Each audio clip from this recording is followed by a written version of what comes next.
High, কেমন আছো সবাই? আশা করি সবাই খুব ভালো আছো। না, একেবারে আমি খুব একটা ভালো নেই, গলা শুনেই বুঝতে পারছো। তবে চলো, আজকের ব্লগে তোমাদের সবাইকে স্বাগত। আগের ব্লগে তোমরা দেখেছিলে আমরা চলে এসেছি দার্জিলিংয়ে।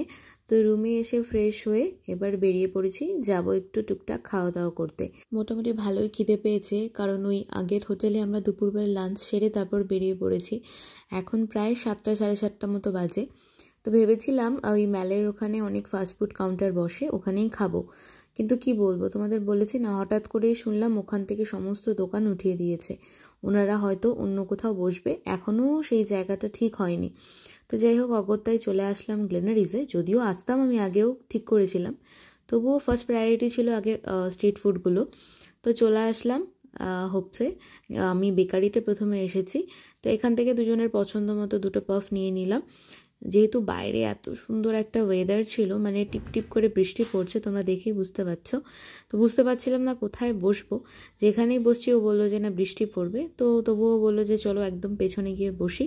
আগের ভিডিওগুলো দেখলে তোমরা বুঝতে পারবে, আগের বার যখন এসেছিলাম আমরা তখন এই একই জায়গাতে বসেছিলাম। যাই হোক, ফাঁকা যখন ছিল বসে পড়লাম। তাই প্রত্যেককে বলবো, যদি পারো একবার হলেও হোপসে এসো। রাত্রিবেলা না হলেও সকালের দিকে আসার চেষ্টা করো, কারণ এখান থেকে নাকি কাঞ্চনজঙ্ঘার ভিউ জাস্ট অসাধারণ, যদি ওয়েদার ঠিকঠাক থাকে। কি তোমরা হয়তো ভাবছো যে কি এত বকবক করছি, আবার মিউট কেন করে দিয়েছি। আসলে ওখানে মিউজিক চলতে থাকে অল টাইম, তো কপিরাইট যদি চলে আসে, তার জন্য আমি তোমাদের বলছি। আমি বলছিলাম যে এখানে আমরা বেশি কিছু নিলাম না। আসলে আমরা ঠিক করেছি যে একটু কেএফসিতে যাব। আসলে মহারাজের আর কি এই সমস্ত কিছুর প্রতি ঝোঁক যেরকমটা আছে, তার থেকে বেশি ওর একটু স্পাইসি কিছু খেতে ইচ্ছে করছিল। তাই ভাবলাম চলো কেএফসিতেই যাওয়া যাক। তো এখানে যখন চলে এসেছি তাই অল্প কিছু একটু ট্রাই করব। আমার এই চিজ পাফটা ভীষণ পছন্দের, আর ওর হচ্ছে ব্লুবেরি। তো দুজনেই দুটো পছন্দের জিনিস নিয়ে খেয়ে নিলাম। তারপর কিছুটা সময় একটু ক্যাপ মারলাম বলতে পারো, এত সুন্দর একটা ওয়েদার। আর এই প্রথম, এতবার দার্জিলিংয়ে এসেছি, সত্যি বলছি এই প্রথম এত ফাঁকা ম্যাল আমি চোখে দেখতে পারলাম। যতবারই এসেছি দেখেছি ম্যালের লোকে লোক, কখনোই এরকম ফাঁকা পাইনি। কিন্তু সত্যি বলছি, এরকম একটা অফ সিজনে এসে দেখলাম, মনে হয় যে ম্যালটা এরকম ফাঁকাই ভীষণ ভালো লাগে। একা কিছুক্ষণ বসে থাকলে সত্যি সমস্ত ক্লান্তি দূর। তারপর চলে এসেছি কেএফসিতে। এখানে এসেও একই ঘটনা, বকবক করছি, কিন্তু মিউট করতে হলো।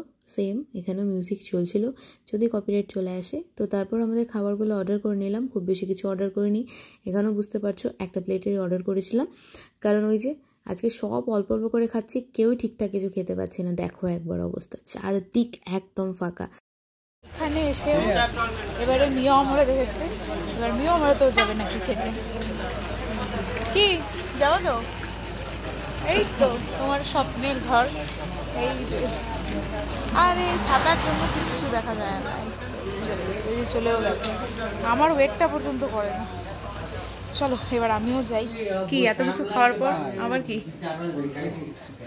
এখানে এসেও 65। এইদিকে প্রচণ্ড বৃষ্টি চলছে, তোমরা বুঝতেই পারছো। আমি একদম ভিজে প্রায় শেষ। তো এখন যাচ্ছি রুমের দিকে। কেমন কাটলো? ভালো মানে জোর করে ভালো বলছিস। দুই হাতে ছাতা নিয়ে দুইটা তো খুললো। কার ঘরে গেছিলে তুমি? ভুল করে আর কি আমরা অন্য ঘরে চলে গেছি। তাই না, আমি না দেখে ভয় পাই গেছি যে আমাদের ঘরের চাবি আমরা দিলাম, তারপরেও কেন মানে মানে না বললে ঘর খুললো। এটা কোন ধরনের? আমি 1 সেকেন্ডের জন্য পুরো পজ।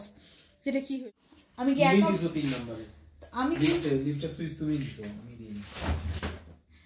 যাই হোক, চলো আজকের মতো ব্লগটা এখানে এন্ড করছি। দেখা হচ্ছে নতুন একটা ব্লগে। Till then tata.